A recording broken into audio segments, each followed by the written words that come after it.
Hola, buenas noches. Bueno, acá estamos con otro video que para poder completar un poquito el tema de marcos teóricos, acercarle algunas nociones básicas. Igualmente la idea es, la semana próxima vamos a hacer una clase con Zoom para que ustedes puedan repasar y plantear algunas dudas con respecto a los temas que vimos en clase, ¿sí? O a los pocos temas conceptos que estuvimos viendo. De los dos marcos teóricos que nos quedaban son la escuela francesa de Jacques Lacan y la teoría piagetiana o la epistemología genética, la teoría esbozada por Jean Piaget. Con respecto a la escuela francesa, Lacan es una persona que va a trabajar mucho con el predominio de la palabra, él es psicoanalista y obviamente, digamos, no parte del factor sexual o no comparte el factor sexual que tanto Freud, digamos, pondera. Y él va a hablar de que, digamos, el otro existe a partir del que es nombrado, es decir, por eso el valor de la palabra y lo que se le dice al otro.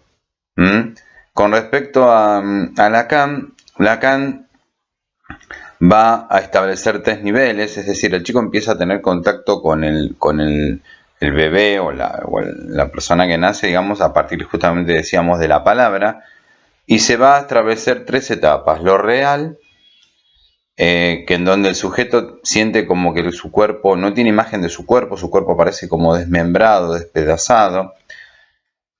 Después viene lo imaginario, que es esa etapa en donde a partir, digamos, de la imagen del otro y de la palabra del otro empieza a construir su cuerpo, su imagen corporal, empieza a encontrar sentido. Y lo simbólico, que es la instauración, digamos, de la ley o la norma, en donde el sujeto ya adquiere, digamos, las primeras nociones sobre lo que es la norma o la ley, justamente para manejarse en su vida de relación. Lacan va a establecer en su teoría tres mecanismos que habla de necesidad, demanda y deseo. Necesidad estamos en un nivel puramente básico o biológico, donde el sujeto, a partir de una necesidad básica concreta, lo que hace es expresar lo que le pasa. Tiene hambre, llora, ¿sí? O quiere tomar algo, se expresa, se agita. Después tenemos demanda, cuando el sujeto empieza las primeras verbalizaciones, si bien no tiene un lenguaje, empieza a señalar algunos objetos. Y por último, el deseo. El deseo es algo que permanece a nivel inconsciente y en el cual podemos llegar a tener alguna pequeña aproximación, pero nunca una idea completa, ¿sí? Por eso, desde la psicopedagogía, a nosotros nos interesa, por ejemplo, ver qué pasa con el deseo de aprender, ¿sí? Cómo está o cómo se manifiesta, ¿sí? Bueno, con respecto a la teoría piagetiana, básicamente establece que a través del trabajo de Piaget, ¿sí? En donde Piaget era un biólogo que en realidad él parte de la biología y de ahí va a instaurar conceptos como adaptación, en donde él habla de la adaptación del sujeto a nuevas situaciones. Piaget dice que en la elaboración o en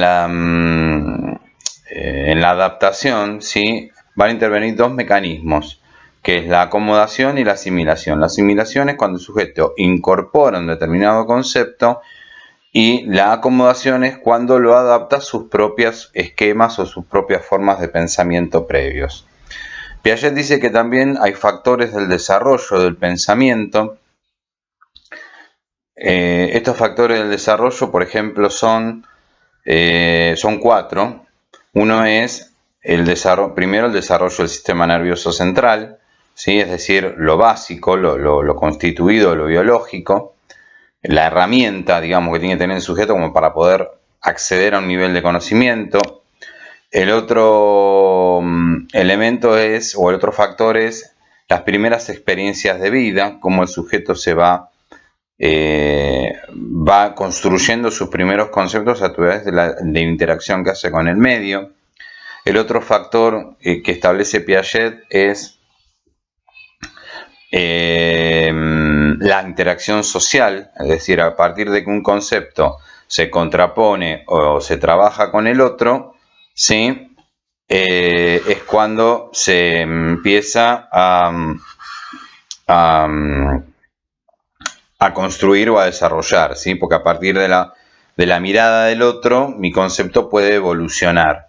Y por último, el último factor es la tendencia al equilibrio, ¿sí? Él habla de que el sujeto siempre busca reequilibrarse, ¿sí? Es decir, cuando no sabe algo, siente que falta algo, hay algo que está en desequilibrio, y esa necesidad de estar en equilibrio, o sea, de poder aprenderlo, es lo que motiva a que el conocimiento se desarrolle.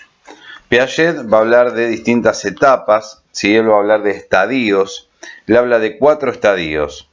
El primer estadio es el sensorio motor, que va de 0 a los 2 años, ¿sí? Donde básicamente es un pensamiento egocentrista, donde básicamente todo gira en torno a lo que el sujeto hace, por ejemplo, con las que tiene que ver con causalidad, tiempo, espacio y objeto permanente, ¿sí? Es decir, objeto permanente, el objeto está si yo lo puedo ver, si no lo puedo ver, el objeto no existe. Tiempo, mi tiempo no es el tiempo cronológico. Si yo tengo hambre a las 3 de la mañana es la hora de comer. No me importa el tiempo cronológico, es lo que tiene que ver con mi necesidad. Espacio, lo mismo. El espacio concreto donde yo me muevo, ese es el espacio, ¿sí? No hay otro espacio, no existe otro espacio.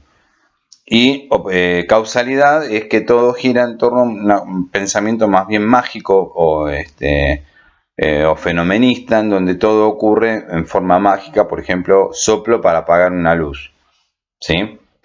Bueno, después tenemos el preoperatorio, que va de los 2 años a los 7 años. Es un pensamiento primero con un pensamiento preconceptual, donde se adquieren las primeras nociones de la forma, los colores, y después viene un pensamiento más intuitivo, ¿sí? En donde el sujeto empieza a intuir, cómo se van construyendo los conocimientos. Este pensamiento intuitivo, ¿sí? Más o menos en los últimos años de la etapa, tipo 6 años más o menos, se empieza a establecer lo que se llama correspondencia término a término. ¿Qué quiere decir? Que yo puedo tener, por ejemplo, 2 hileras de bolitas, pero a lo mejor no tienen la misma cantidad, pero si están presentados de una forma que la longitud es la misma, el sujeto va a decir que son iguales, ¿sí? En cambio, más adelante, cuando logra la correspondencia término a término, él va a decir que no son iguales porque no tienen la misma cantidad de bolitas, ¿sí? Pero si yo después agrupo una sola hilera en un solo montón y dejo la otra hilera alargada, no se va a entender, el sujeto va a decir que no son iguales, cuando igualmente tienen la misma cantidad de bolitas, ¿sí?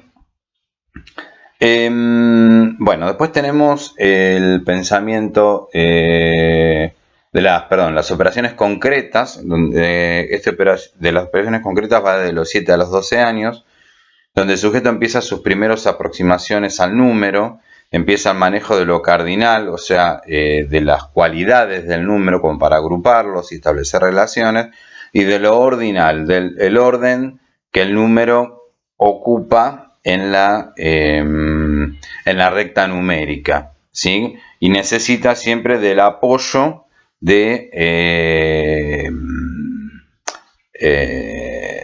lápiz y papel, porque no puede operar todavía mentalmente y no hay manejo tampoco de la que tiene que ver con el pensamiento lógico o con el razonamiento lógico. En esta etapa también empiezan a construirse las primeras nociones de por ejemplo, peso, volumen, sustancia, ¿sí? Más o menos también hacia finales de la etapa, más o menos entre los 9 y los 12 años. Y por último, tenemos el estadio de las operaciones formales, donde empieza un mayor manejo de lo que tiene que ver con las operaciones lógico-matemáticas, ya empieza a trabajar más mentalmente, y esta etapa se da desde los 12 años en adelante. Si bien los estadios, una aclaración, los estadios, digamos que no se...